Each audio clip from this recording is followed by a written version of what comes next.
Welcome to a new Daily Top Askreddit video. Today's topic.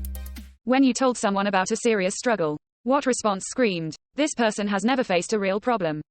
I live in a nice area, but my wife and I are average income folks without family money.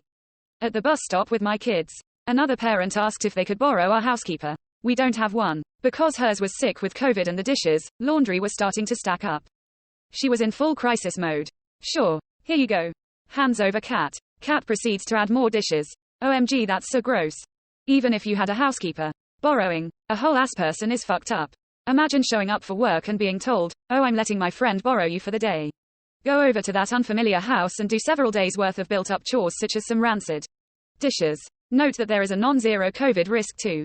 Quote, "Yeah, you ask for a referral, Jesus Christ." It was incredibly gross. The plantation owner mentality runs strong in the affluent South. I went out to lunch with a coworker and she mentioned her boyfriend wasn't currently working and I said it must be tough to not have him contributing financially to the relationship.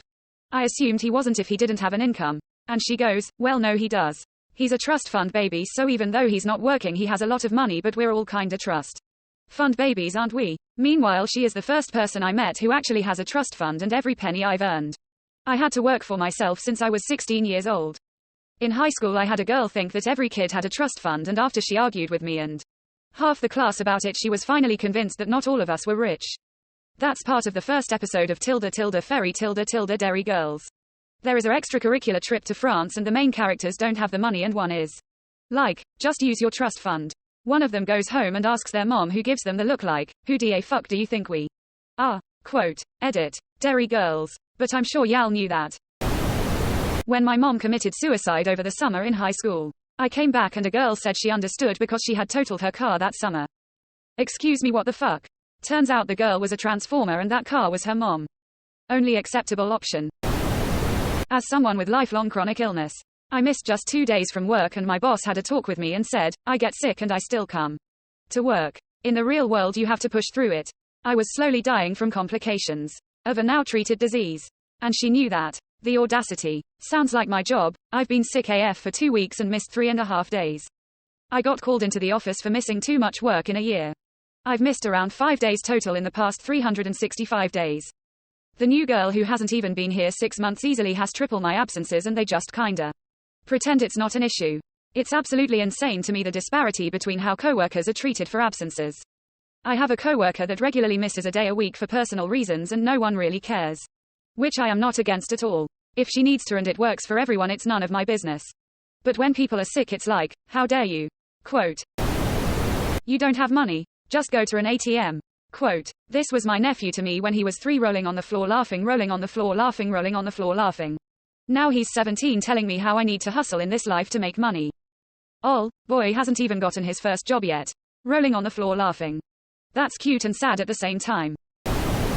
I know you were close, but aren't you glad you don't have to deal with all that drama anymore? My sister died this July." That was the response of someone who is now an ex-friend. Editing to add that this friend had never even met my sister. Has zero empathy for mental health or addiction. And truly believes we are better off without my sister. Holy fuck, that's messed up. Sorry for your loss. My son was born after 8 years of infertility. But I had him at a slightly more inconvenient time of year. I was talking about this and some woman said, "You should have planned better." Oh my goodness. Why didn't I think of that? I'll be sure to tell off my reproductive organs the next time they're not listening to my every beck and call. Thank you for the advice. Quote, fake smiling so hard the jawbone starts cracking. Possibly the worst response someone could have given to an experience like that. I'm sorry that happened. And I am so happy that you still brought a new life into this world after that kind of hardship. Heart hands. A coworker of my wife's asked when told we were having a girl asked why we didn't have a boy. Instead, Jesus Christ on a bike, what in the world does that person think how it all works? I started a job about 2 months ago. My dad is 60 and was in the hospital dying, and I didn't make it home because I felt like until he was on his deathbed I'd just go on weekends.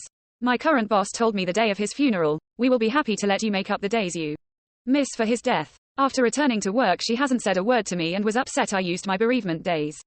Currently looking for new employment. HR might want to hear about how she created a hostile workplace on your way out. More likely they'll want to cover it up.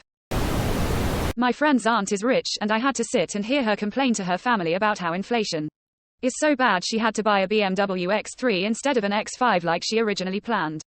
Not a single person in the room felt bad for her. Edit. I'm seeing a lot of comments saying that if she's downgrading, she's not rich. I know a handful of rich folks and they stay rich by setting a budget and sticking to it. I'm 100% sure that if she really wanted to, she could have spent the extra scratch. But it was clear at the time that other unavoidable expenses had cut into her car budget. Same with my colleague. She was crying recently that how she planned to buy iPhone 15 Pro but now she is getting iPhone 14 Pro instead. That's a real shame. Lol.